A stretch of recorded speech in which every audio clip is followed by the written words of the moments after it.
All right, peace and blessings out there to the family worldwide tuning in to the special broadcast this evening on the Unified platform.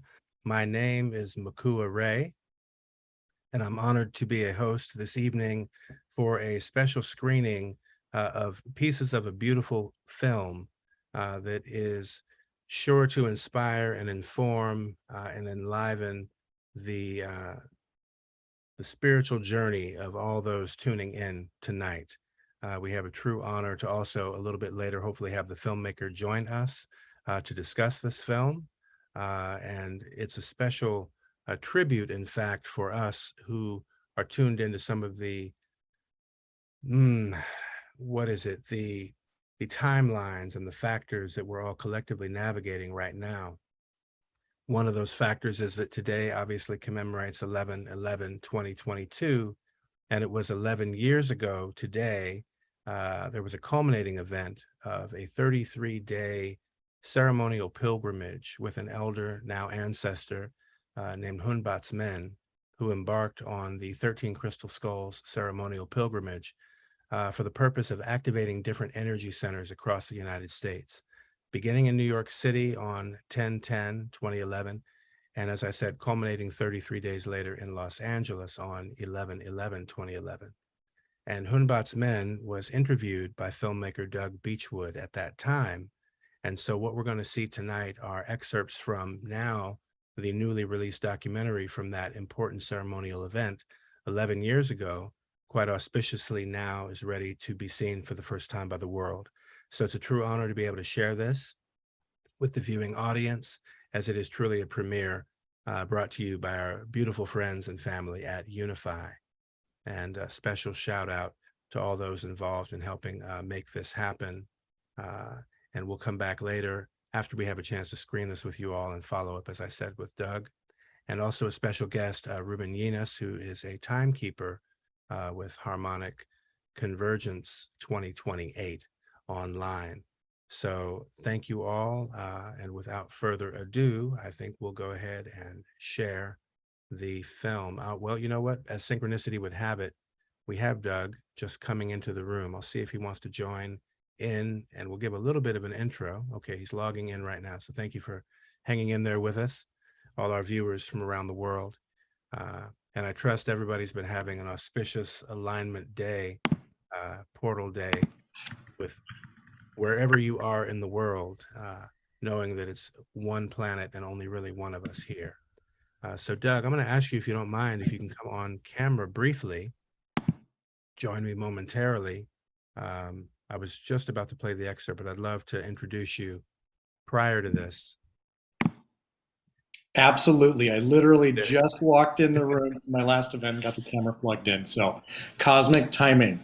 Perfect timing, beautiful timing, and really an honor to have you in this day. We set out to hopefully aim for this a little while ago, and here we are operating in divine timing and manifestation. So it's a real blessing to be here. And I want to ask you quickly, maybe set the movie up, what we're going to see, share with folks a little bit about that, and we'll come back afterward and have a deeper dive with you, because I know there's lots of layers to this amazing work. And so look forward to sharing more. Thank you. Thank you. Well, I bow to your efforts and all of you attending as well, because we are all doing the cosmic work together. Right. The film that you're about to see are some excerpts of it. The film is entitled Mystic Maya, Journey of Initiation. And for this film, I interviewed a number of lineage keepers, primarily in the Mayan tradition. Hunbatz among them, Omrak Sapar, John McCollum, another lineage holder in the Native Americans and incredible student of the Mayan traditions, and Lion Fire del Norte. So these wisdom keepers, two of whom have recently passed away. Hunbatz, as the setup gave, about a decade, 11 years ago, and John McCollum just last year. So I feel honored to have had the foresight and the perseverance to capture these interviews. It wasn't easy, self-bootstrapping a film is not a simple task, but by, the perseverance and virtue, it has become It has become something real. So I'll give you a quick tee up. The subtitle is Journey of Initiation. So the reason I talk about initiation in this film is it is one of those important things that puts us into the sphere of an authentic spiritual practice. And those that may be dubious terms, but we think about what initiation means in terms of life. We all have two. We're born and we die. We come into this life and we leave. In between that, there are many portals that we pass through. Some of us are baptized into a Christian faith. Some of us take rites in a Buddhist faith. We become teenagers. We get driver's licenses. We graduate high school. We graduate college. Those are all initiations. They put us into a different state of being that gives us different rights and authorities to operate in different spheres in the world. So in this film, I'm primarily talking about those rites of initiation that give one the ability. In this film, I'm primarily talking about those rites of initiation that give one the ability to practice with not just the credentials, but the blessings of a lineage. And that's not hokey, that's real. Because when you're going into a lineage like a Mayan lineage, or some of the lineages expressed in the film, that are very similar in tradition to the Mayan Itza lineage, it's not something you're doing on your own. You're not making it up. You're not, saying, hey, this is my idea. I'm gonna, even Jose Arguelles did not make something up. He went on the shoulders of giants, those that came before him, and that egregore. Egregore is a term of like those that have gone before that have formed that morphogenic field in a spiritual way that can help carry us. So in that way, I'm talking about blessings. And that isn't specifically mentioned in that way in the film, but you get kind of the idea for the context. The last, setup that I would give this, I made some quick notes, is the idea that an initiation or a ceremony is reaffirmation to the subconscious. Many modern sciences are learning what the power of the subconscious is beyond the ego, the essential operating system that operates in the behind of our awareness. And by rites, rituals, and ceremony, we can have access to reaffirm, hopefully the good, to reaffirm what we want, to program a deeper access to the being. I believe in a trinity of the self, the being, and the soul personality. And there's trinity expressed in many ways. So please don't anybody take offense at that. That's just my experience with it. But there's also this idea of outer, inner, secret, which can also be expressed in the terms exoteric, what we see in the outer world. The esoteric, you need to have some understanding to see some of the deeper meanings to things. And the hermetic, or the sealed, which is typically a veiled knowledge that one accesses through these rites and rituals of initiation. I really don't think I can tee it up any better than that, Makua. I think that's absolutely perfect, actually. You've definitely covered all bases from what I can tell. And I'm very excited. Obviously, this is about personal transformation, the journey of initiation, and also the collective initiation that I feel we're all traveling, navigating, endeavoring to right now, whether unconsciously, subconsciously, or consciously. So thank you very much. And I think without further ado, we'll go ahead and view these amazing segments of this beautiful film. So thank you all for tuning in with us right now. Allow me a moment just to push a couple of buttons and bring this beautiful artwork to you all right now.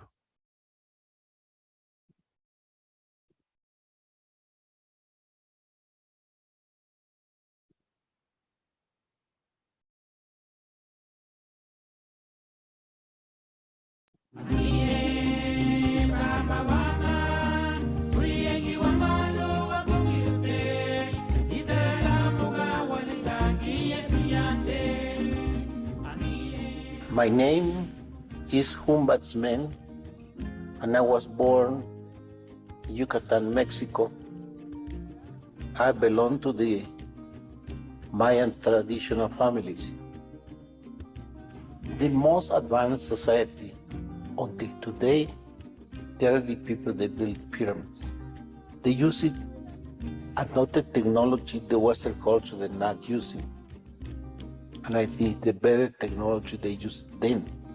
because they use the technology of the sun, the technology of the cosmos.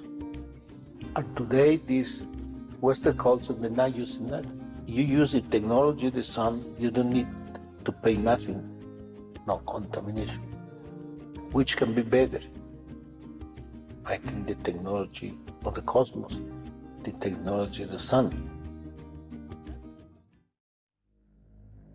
Long time ago in time, the Mayas, before it came the Spanish, we didn't have any problem because we have hundreds of pyramids in all Mesoamerica.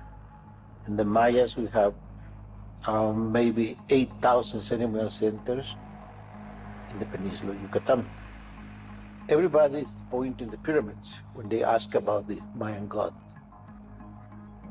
And Fray Diego de Landa, he went inside the pyramids to find Hunabku, the god of the Mayas. But never you find it Hunabku, because Hunabku, they represent the Mayas through the geometry. The base of the pyramid is a square. And when you do some spiritual work, you need to go around. So square and around make two geometric bodies, the square and the circle.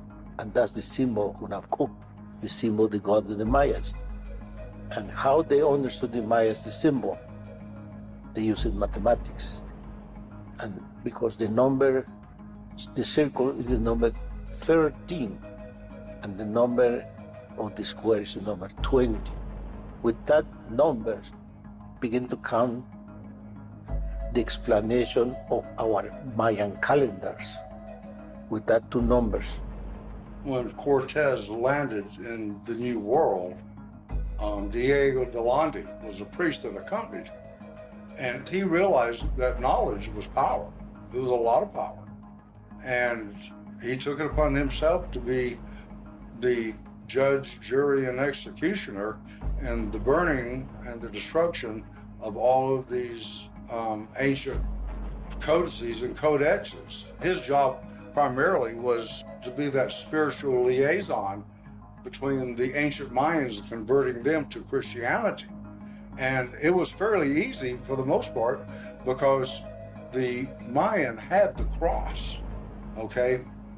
For them, it was an easy conversion with Christ and putting Christ on the cross, because to them it stood for 4 cardinal points of the universe, okay? North, south, east, and west. It also corresponded to the 4 colors and 4 creations of man upon the earth: red, yellow, black, and white, okay? It also stands for earth, air, water, and fire.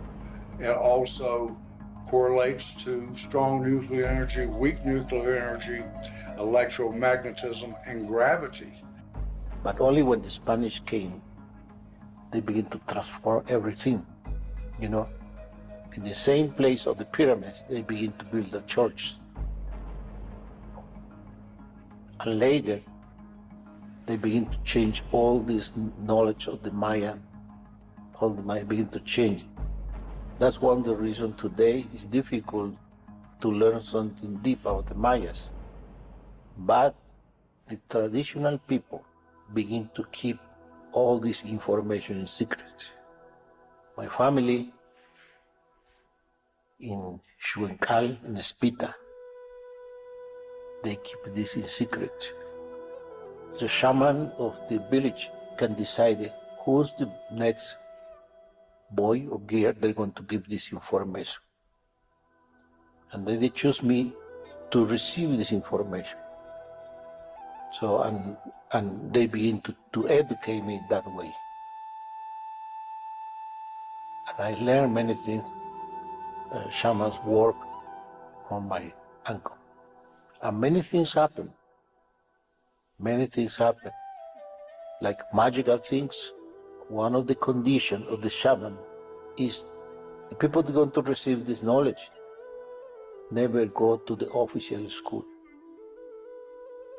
Like to be like, not enter inside the knowledge of the Spanish, because the knowledge of the Spanish like any knowledge, have some magic. But the shamans, they know about that. My uncle Don Beto knows about this. So what's the reason? He said, Hunbatz, he's not going to go to schools. Why? Because they keep my memory more pure when my uncle, the shaman of the village, say, this boy not to go to school. So in that way, they give you a lot of information. Because I travel a lot, I understood many things about another cultures. In South America, the Incas, the Purépechas, and many people that I went with there to learn, because traditional people, they still have good information.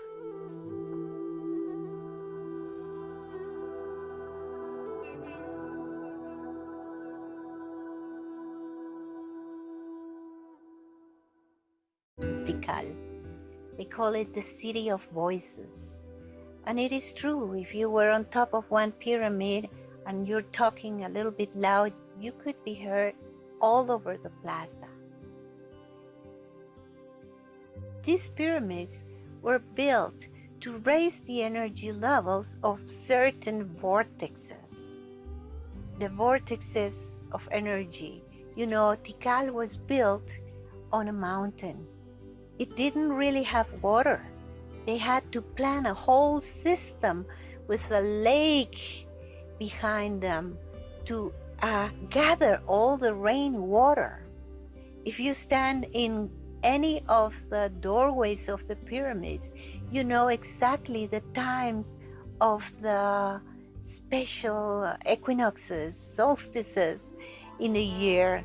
Temple number 1, in the day of the solstice, the sun goes down exactly behind temple 3. And if you are in the equinox, the sun goes exactly behind temple 4. So this is how accurate they were with their measurements. And besides that, you know, those people worked a lot with energies, with frequencies. They were true, they call them priestly queens and kings, but I think they used a lot of magic. There was a hierarchy of priestcraft that was developed, and they were very specialized people. They would watch the stars in mirrors from the water at night or with bowls of mercury. They would use many different jungle substances to produce alternative states of consciousness that would allow them to go out of their body and retrieve information from the higher dimensions and higher levels. Some of these substances would have been things like marijuana, morning glory seeds, DMT from different plants and different animals, that they could naturally get those substances and use them. So are they mystical? Absolutely. Are they scientific? You bet. They had it all. They knew. They weren't constricted by the society's attitudes that we have today. They weren't constricted by the laws we have today. So they were able to use their science, their substances, and many other tools, spiritual tools as well as scientific tools, for their mathematics, their astronomy, and their spirituality. What was taught by the ancient Mayans is also in a book that can be acquired today called the Kabbalion. And what the Kabbalion says is everything that is everything is transmutation. And that word within itself is pretty intriguing. And transmutation is the exchange of any mental thought into its physical equivalent. Through this initiatory process, you had to experience all of these things, to where you are in the bowels of the earth, to where you are living life as it is known in a physical nature today, and ascending and being one with the spirit world as you were on top of the pyramid. This is done about through autosuggestion, which is reaffirmation of orders to the subconscious mind. Well, the Mayans as well as the other ancients, realized that if you tell yourself something enough times, whether it's true or false, right or wrong, you will believe it, you will act upon it, and you will exchange it from a mental or a spiritual thought into a physical equivalent. And as you go from the postulant level to the initiate level, especially at Cajalpec, there is one room there in which you have to go through the Mayan arch. It faces the west. You go through that and you're facing to the east once you turn in the room to the proper place. And that is where you actually turn the pyramid complex on. And the way you do that is a toning of vowel sound. And everyone does that in a harmony. As we know, in the Grand Array, there are all of these huge satellite dishes, and they listen to whatever sign and sound that comes out of the universe. And what has been determined, the universe makes a sound, and it goes like, and I'm not a very good singer, but it goes, oh. How long has the Buddhist been doing that? As far back as we know of. So they discovered these vowel sounds. As we know, everything is vibration, it's sound. Sometimes it's even called music, it's speech, it's any kind of a friendly intercourse of exchange of ideas. It's the same thing with the universe. You're coming on the same frequency as the universe, just like any FM or AM radio station, any microwave signal or anything. You're coming online with the universe, you're toning the universe, you're getting that vibrational sound that actually turns on the pyramids. And this is what most people do not understand, is that they look at the pyramids as ancient and far out and a mystery. They are actually working machines that still work today if you understand how to turn on the pyramids. Why the Mayas, they have many pyramids, different angles of pyramids. One like this, another this, another like this, another like this. The construction, the pyramid. The angles have connection with the vibration of planets. And the technology of the pyramids, how do you like to work inside, affect and make different the vibration of the energy. And vibration of the energy change the molecules of the life. And the pyramids move that. Why the Mayas, they worked with many planets, understood many planets, because they understood the energy of each planet. And today this education is only for some like special people, not for everybody. In the time of the Mayas, the pyramids are there, for everybody can learn. With the Mayas, our religion is very different from the Western culture. So our religion, we understand through mathematics, through the geometry. It's the two ways today can be a science. But we work with that two principal ways how to understand our religion, because our God is Hunabku, and we represent it with the square and the circle. When the Spanish came to Yucatan, it was difficult for them to understand the concept of God of the Mayas.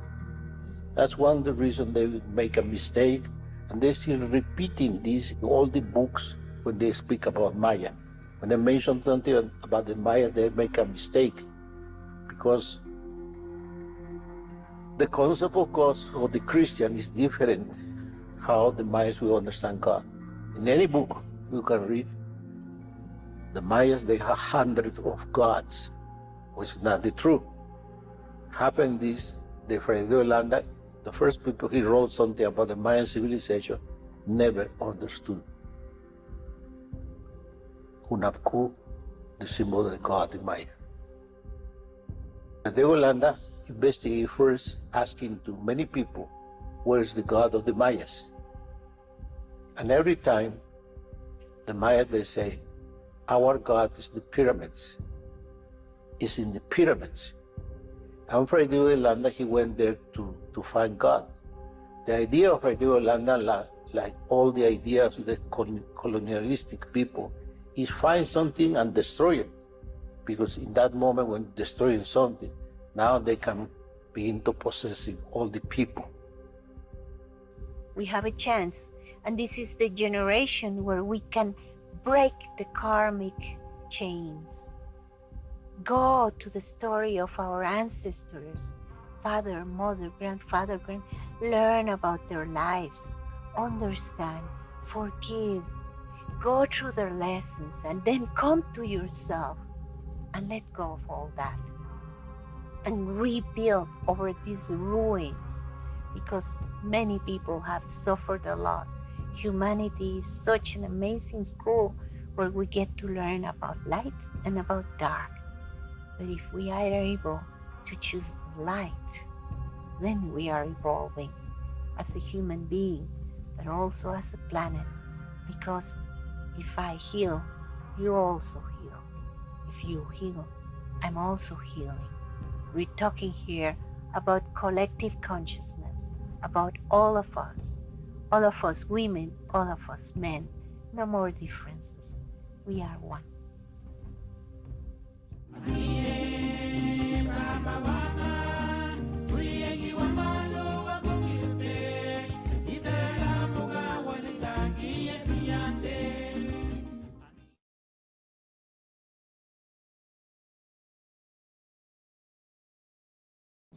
All right. Well, how you doing there, Doug? That was fantastic. Oh, my heart is just beaming. It's so beautiful to share this. It's amazing, especially on this auspicious date. I mean, In my really home. and truly. So I just want to acknowledge that and give thanks, of course, to the Creator that makes all things possible and that we can share in this way together. And thanks to our friends at Unify for allowing the space for us to share this amazing broadcast and special message.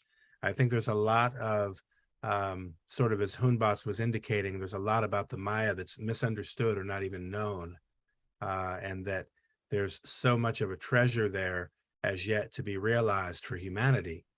It's such a deep, deep root and tradition that really impacts us all. And I think in this time of revealing and this time of healing and also expanding our awareness, we're going to really come to recognize that more and more. So you've done an excellent job with this film. I want to acknowledge our brother Ruben Ginas, who's also joining us in the special conversation, just given that he also has a special relationship to Hunbatz Men, and we'll talk a little bit about that momentarily. Thank you for being with us, Ruben, as well. Wonderful to see you. And where are you calling in from at the moment? In location, good night, and a pleasure to meet also Douglas on this auspicious 11/11/22 portal. I'm right now in Bogota, Colombia, and it's such a blessing to be able to watch today live, because this is my first time watching this special feature of the documentary, and bring back memories of 2012, which was 10 years ago, when I had the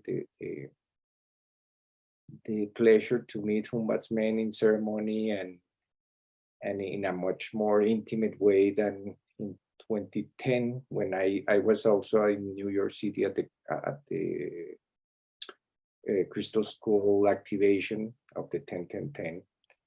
But I didn't have the chance to meet the human being behind the shaman or the priest. And now, hearing him speak with so much wisdom just make me feel so blessed to be able to hold space for his teachings and to be able to restream these in our platforms in Harmonic Convergence.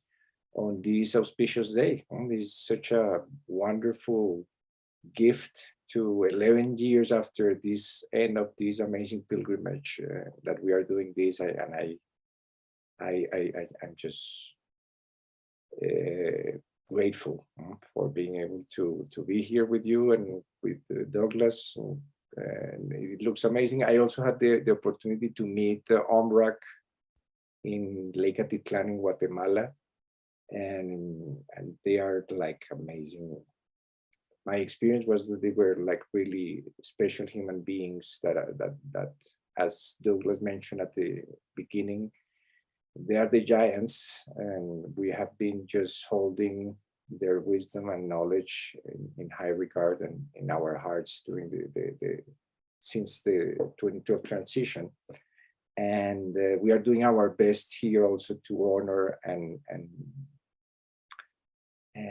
acknowledge all the wisdom keepers and all the traditions that are still keeping this ancient wisdom alive, and that in days like today is so important to bring back this wisdom, so that we don't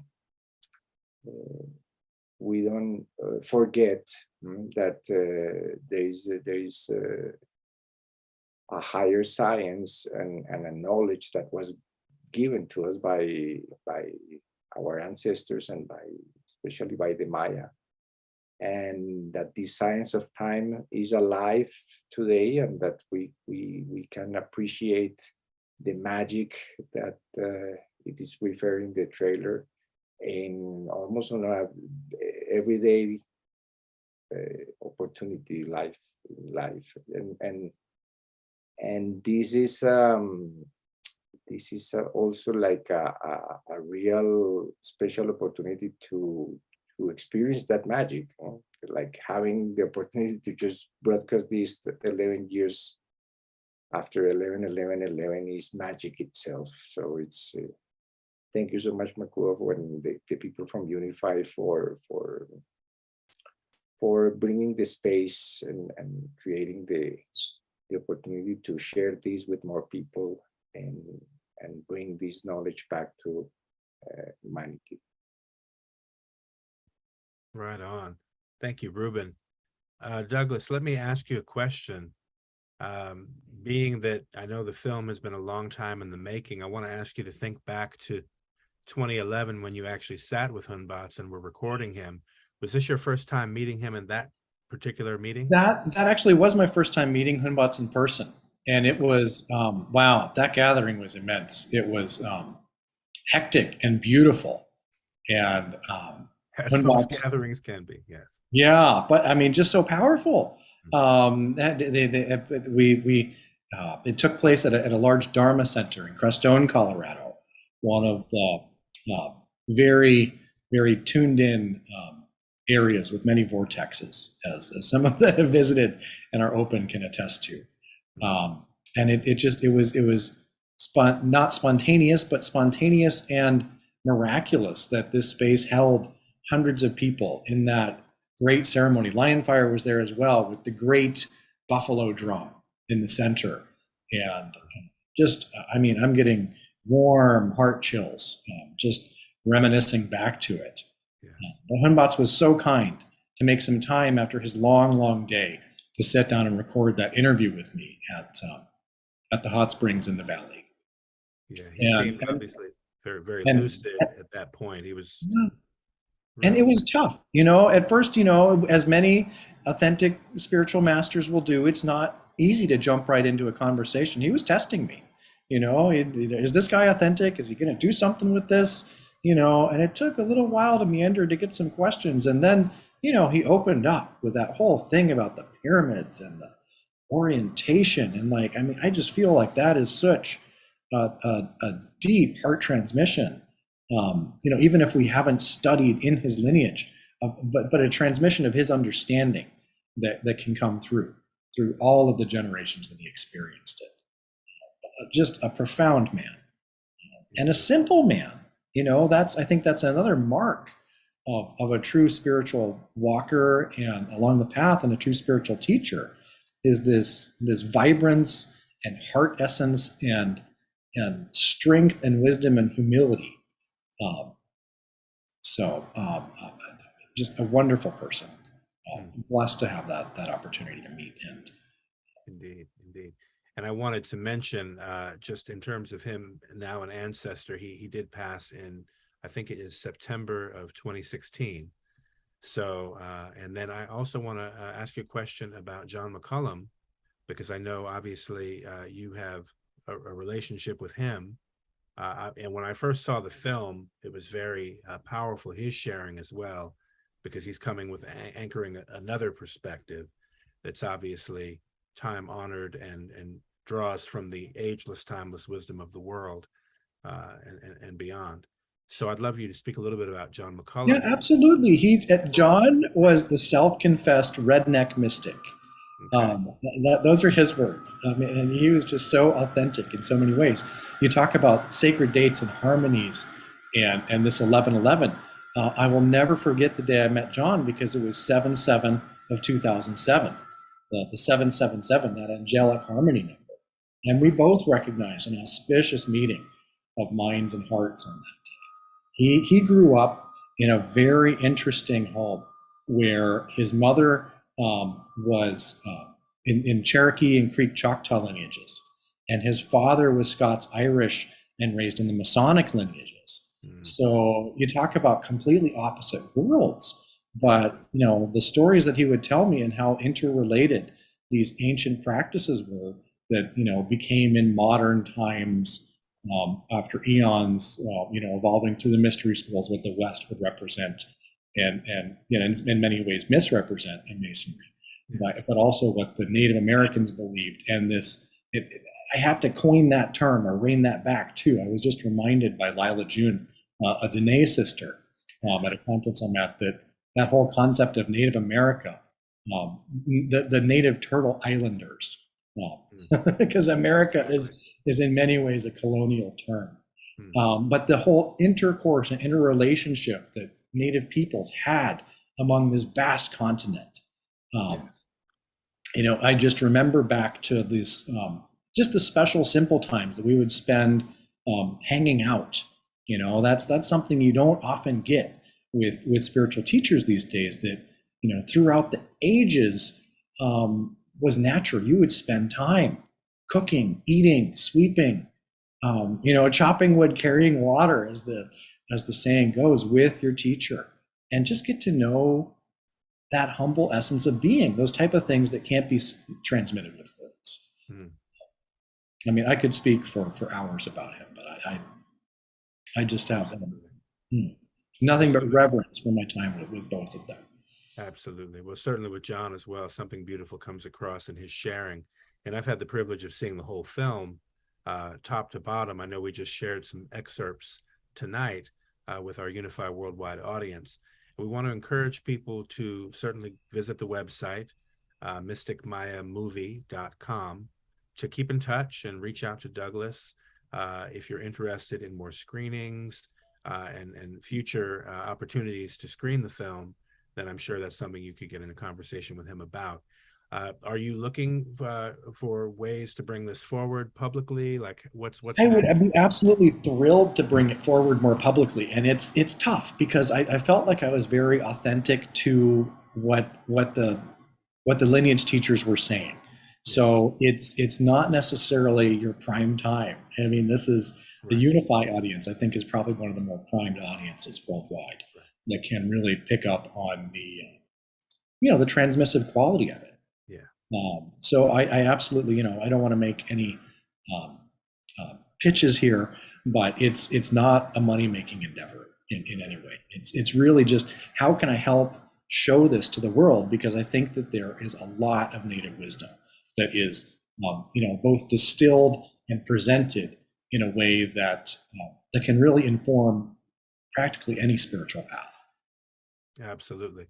And I think to one point, it's interesting that it seems there are more similarities the deeper we dive among the various aspects of the single tree of life, whether they're the Scottish Rite, as I know goes into some of that in this film, or if it's the Maya Itza tradition, with the representation of the Hunabku symbol, the square and the circle, and how that might relate then to what maybe Ruben can talk a little bit to with Pakal, Lord Pakal, when his body was recovered in the Temple of Inscriptions in Palenque. He was recovered holding a sphere and a cube in his hands, a jade sphere and cube, which are very poignant symbols. And obviously they factor into then contemporary Freemasonry or traditional Freemasonry, as far as that's concerned, these aspects of the creation process, the cube and the sphere. Some might say 720 degrees of knowledge held therein, the knowledge of heaven, the knowledge of earth. So it's interesting to see that even in this display, I think what this film does is shows us the interconnection that is there, and I know that may bring up for some, it's a kind of a challenging thing to consider, that there are some of these crossovers and the relationship that might be far more ancient or deeper than we are aware, just given the, shall we say, the occulted nature of some of this information, the esoteric, the secret nature of some of this information. Now we're obviously in a time of revealing as well. Basically just means veiled. It's not bad. It's the knowledge of creation, it brought down through many lineages, and the similarities of the Egyptian, through the Egyptian pyramid texts and the Popol Vuh of the Mayan stories. Tremendous similarities from what my Buddhist teachers would call a primordial lineage of wisdom. So. Absolutely. Yeah, and I think it's interesting because a lot of the work that Ruben and I have endeavored to do over the past several years is to really trace these various timelines of different traditions, of the Maya among them, but then within the Maya, you have so many different groups who identify as Maya. So getting a coherence around all these various timelines has really been central to that work. If you have another minute to stay with us, Doug, I know you're also in the mix, so I don't want to hold you too long, but if you have to go, let us know. It's great. We've been so. I'm here, but I'd love to hear Ruben's, more of Ruben's memories of Hunbatz as well, and some of the, some of the practices that he taught you would be. One of my interests, as well in this broadcast, as I think we spoke about earlier, Makua, was to help bring some of that awareness to help preserve what Hunbatz has put in place, so that it can continue to be a transmissible form. Yes. Well, I will cede the table, cede the platform. That's a great segue. Ruben, talk a little bit then about your time when you were able to work more directly with Hunbatz, and even when you visited Lol Bay, the location and temple there in the Yucatan. Yeah, well, this was, again, all by the grace of synchronicity and probably the ancestors that are weaving these timelines together. But thanks through a really good friend from Miami, because I used to live in Miami for 11 years, that was living in Merida and was a journalist. I had the opportunity to meet him right before the completion of the Baktun cycle. So he was getting groups from all over the world, big groups, to activate the temples. And I think that's a major aspect of his teachings, is that they were practical. So you could hear him speak, but then while we were in ceremony in places like Kaba and later in Uxmal, he spoke always about the resonance of the temples and how we are an essential part of the activation of these temples. And he was a key protagonist of that activation of the Mayan temples, along with Omrak back in the 80s, and along with Jose Arguelles. And but as well as Douglas described it, you could feel his humbleness, but his deep wisdom of what he was teaching. And at the time he was launching his ceremonial center that holds the vision of becoming like a university of the cosmos with bringing all this knowledge and all this wisdom, ancient wisdom of the Maya, back into the awareness of all humanity, not just the people who are fortunate enough to come close to an original lineage keeper or timekeeper, but Hunbatz Men, I think that he was a pioneer in opening this store of wisdom and knowledge to all humanity, bringing writing books in English. I think it's a major step, was a major step at the moment in bringing all these wisdom back to our awareness, to our consciousness. Jose Arguelles was part of that process too, and I remember also having the opportunity to ask him about him, because in 2012 Jose was already gone. Also, he left precisely 11 years ago in 2011, and he has just good words for him. It was very human. His perspective was within his deep wisdom. It was very simple in the way that he would communicate and that he will express himself from other teachers or other people. It was always with respect and with so much humility. And his mission is still alive, and we are fortunate enough to appreciate it enough to do our best to keep that vision and that mission alive in the time that we still have here on Earth. So this 10-day 10-year portal between 2012 and 2022 is such an amazing opportunity to really assert this knowledge and assert the wisdom of the Maya, because as we can see on the daily news, the illusion, it's crumbling layer by layer, and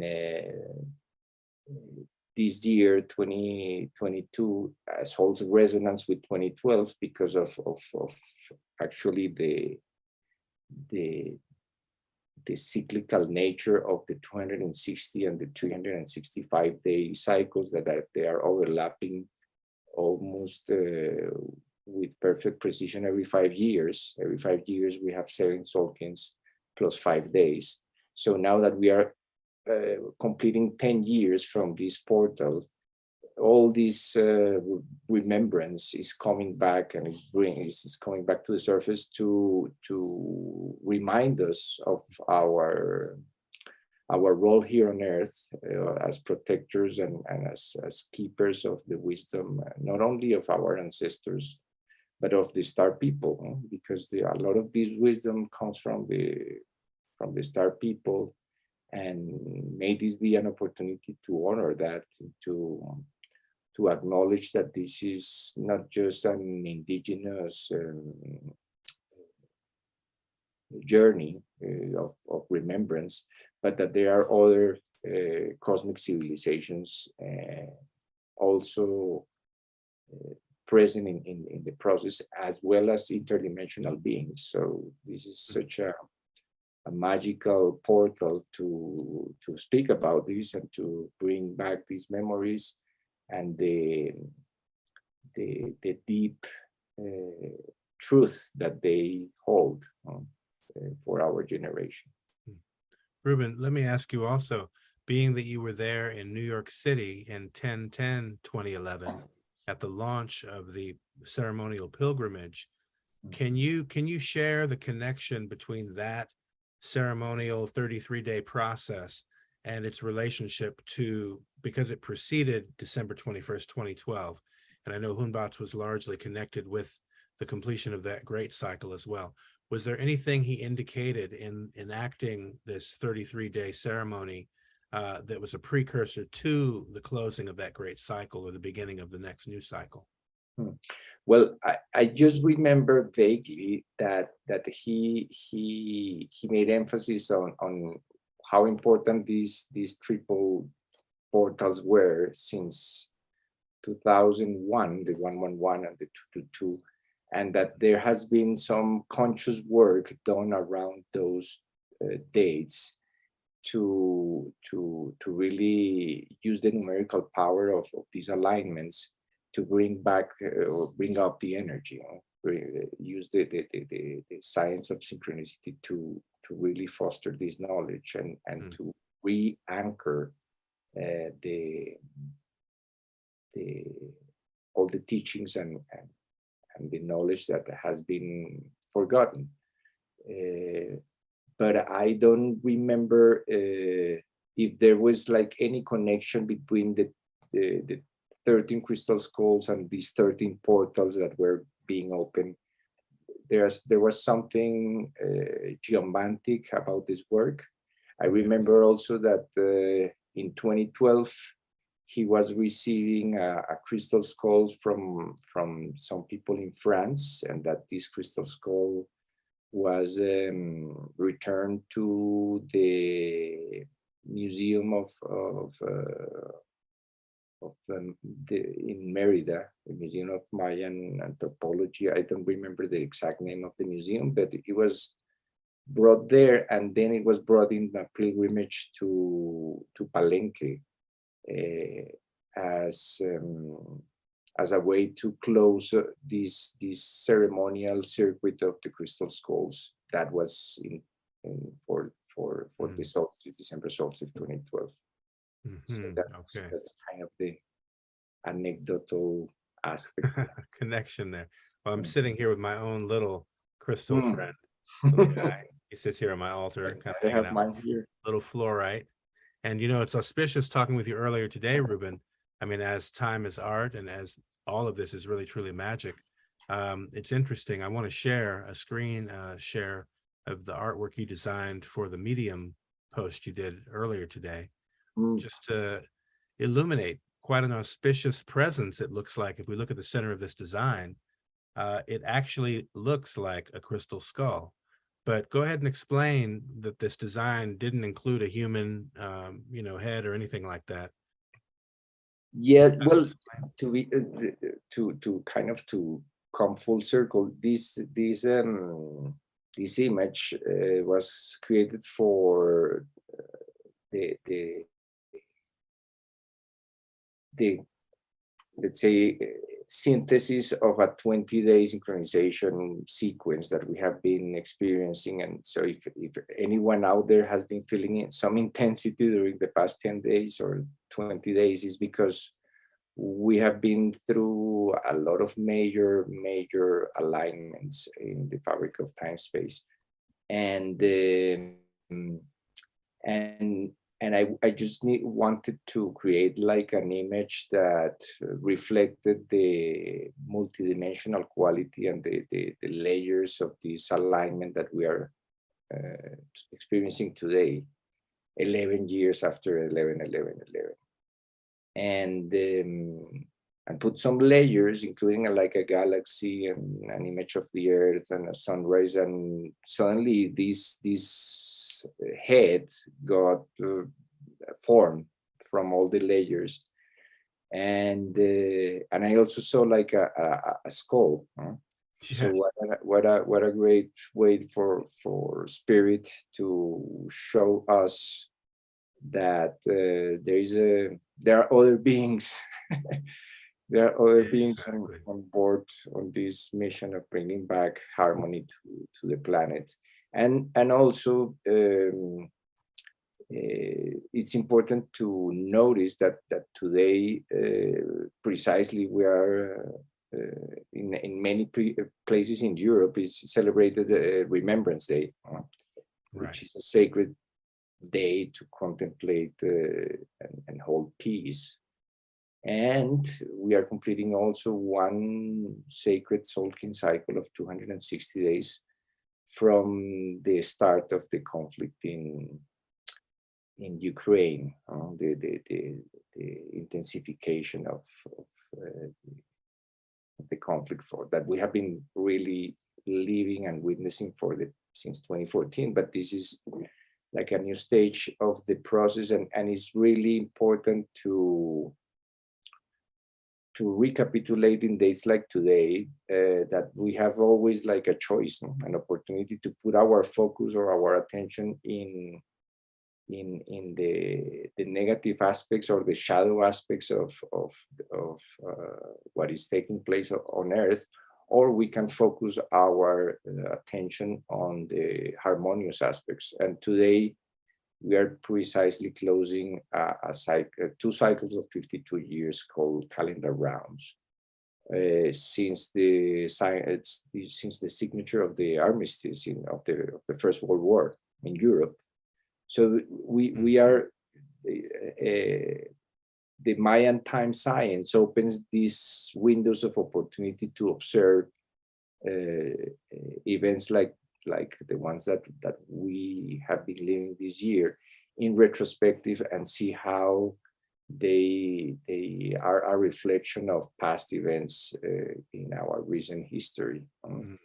It's interesting. They seem to be communicating a reconciliation of sorts, because if, as you're saying, 104 years ago was marking the end of a conflict, 260 days ago on a fractal level marked the beginning of a conflict. So it's an interesting thing to consider that 104 years ago, we also know that cycle 104 relates to the Venus great cycle, right? 13 times 8 with your 13 Venus transit cycles. Yeah, very, very auspicious. I mean, that means that 260 days ago, the completion of this 52 year was in a way interrupted by this conflict, and that now that we are completing the 52, we have the opportunity to redeem it, at least in our minds, through this mirror game that is presenting today the opportunity for each one of us to shift the narrative, shift the narrative for one of peace and harmony, and not fall into the narratives that we are being sold by the mainstream media, or that we hear other people share with us. This is actually a very auspicious closing of, like I was mentioning before, of several important alignments, including in the long count. We just crossed the half Katun cycle. So there is the Maya used to measure cycles, generational cycles called Katuns, is 7,200 days. And last October 30th, we just went through that milestone of 3,600 days. And precisely during that passage through that midpoint of the Katun cycle, we completed 13 Sulkins from a big portal within the cosmology and the timeline that Jose Arguelles left to us as a roadmap, which was Galactic Synchronization 2013 and the midpoint of the 52-year cycle that we are transiting right now. So we have these very key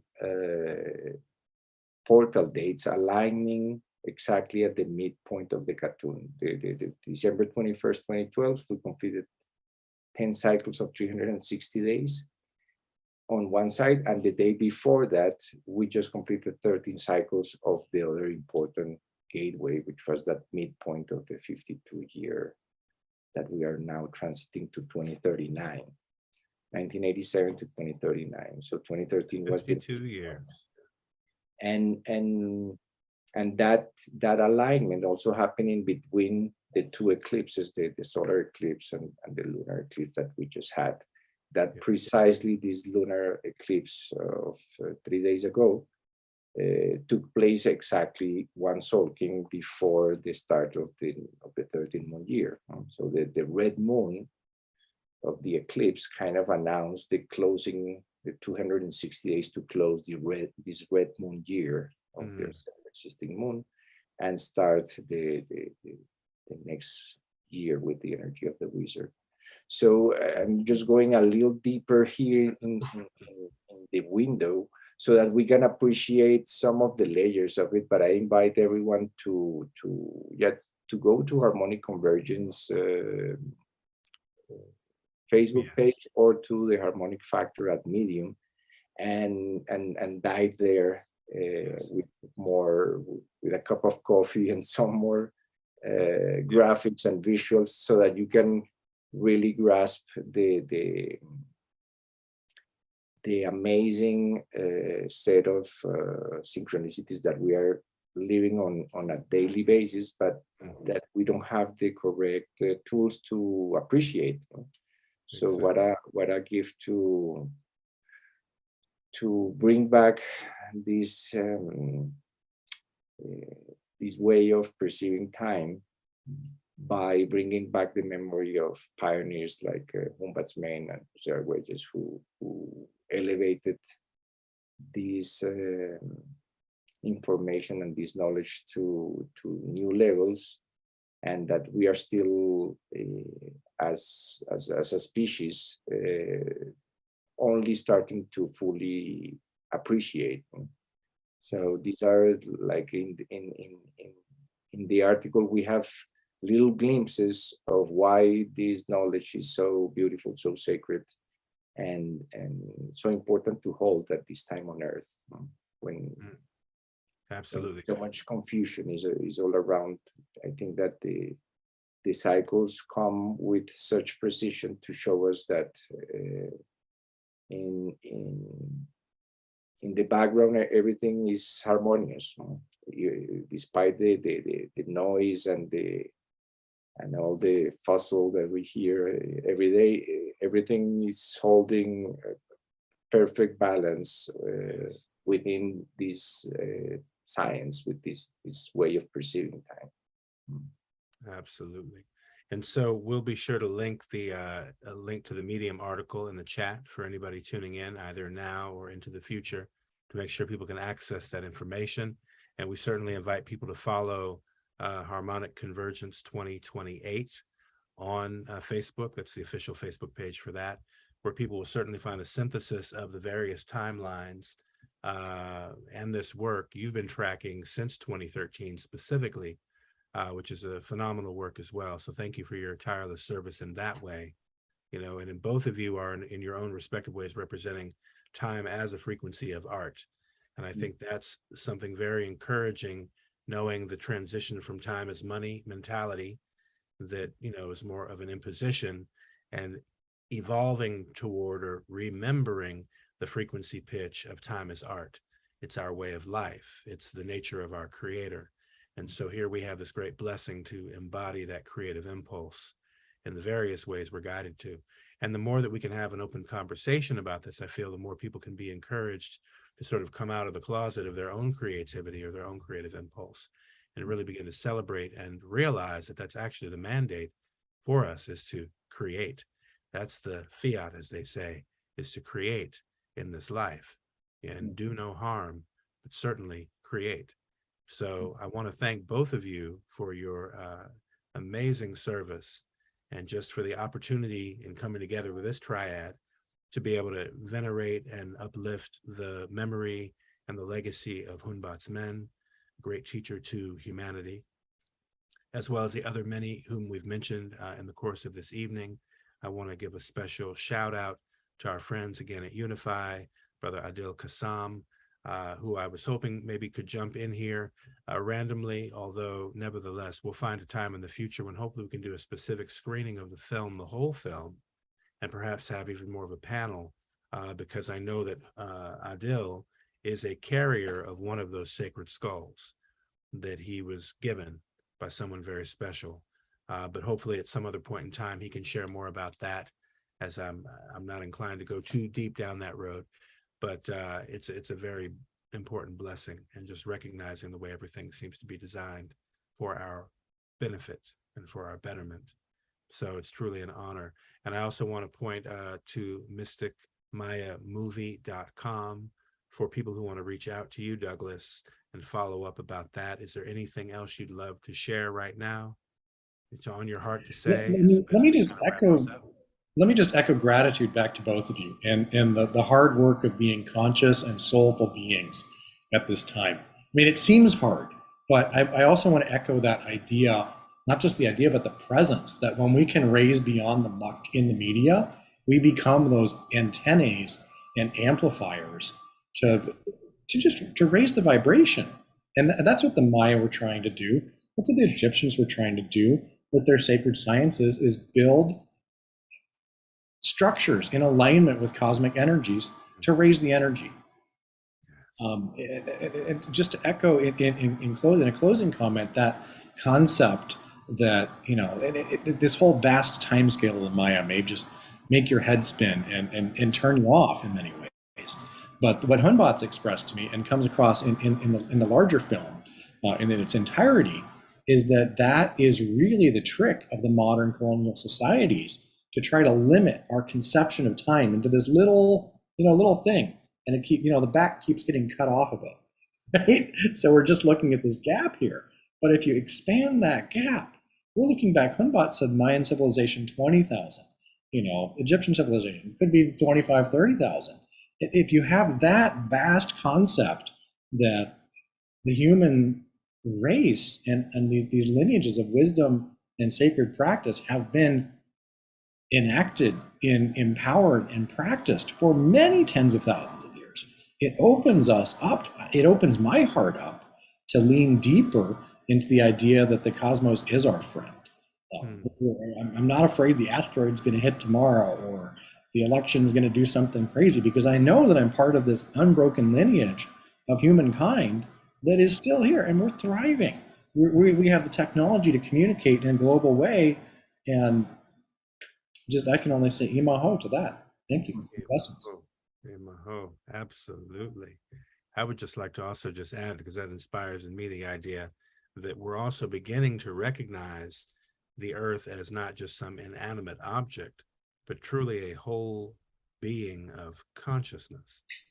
That's part of our mutual evolving, and that we're here, as I like to think, volunteers to be here for this transition with the transition team, as we're all here at this phase shift window.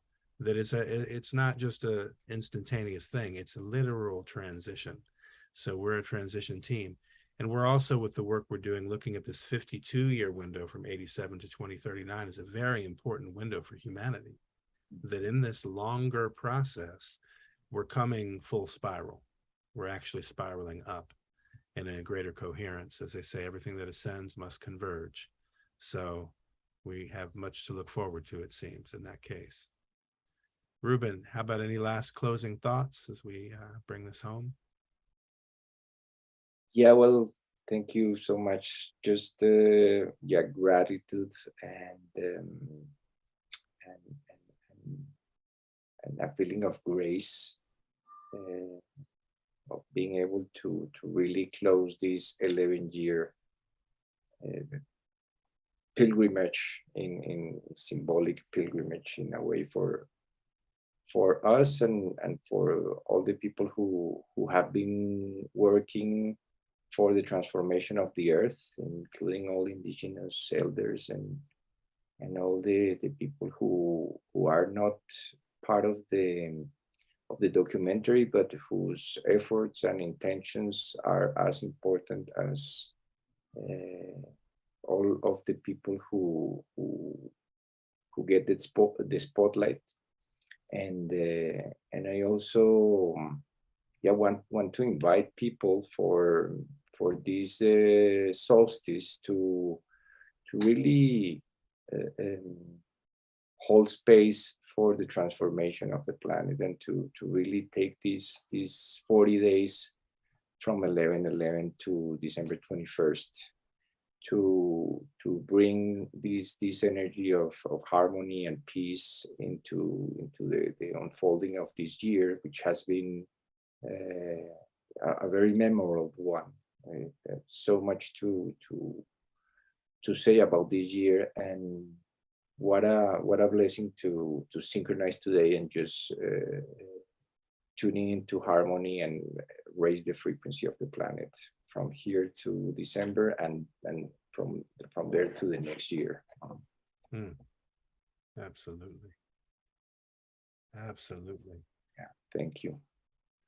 Well, I want to take a moment to also thank our dear friends Tuva and Sarah, our friend Ralph, who connected us with Douglas. Myself specifically was connected by Ralph. Much appreciation. My beloved Ishel, who's helping in the back end, keeping everything moving smoothly, and our dear, dear friends at Unify, Adil, Miranda, Tammy Scarlett, the whole team at Unify, and also our dear friend Melissa, who's very instrumental in some other special works that we'll look forward to sharing more about in the near future with regard to preservation, land preservation, and working with Cesar Mena, the son of Hunbatz Men, on a very important legacy project. So we'll look forward to sharing more of that with the global community via Unify in the near future. But certainly for now, we just wish everybody a blessed rest of your day, and a completion of this beautiful, amazing journey through the portal and the gateway today that we're all still traveling. And may we, continue to come together, because certainly they say, if you want to get there faster, go alone. But if you want to get further, go together, right? So more togetherness, I think, is certainly warranted as we seek to further and advance this important work on the planet. So thank you, everybody out there tuning in. We, just again, extend to you love and gratitude, and a sense that we are one with the earth and ourselves are one mind. So as we live into that, we look forward to seeing you all as we continue to spiral up. In Lakesh, love and light.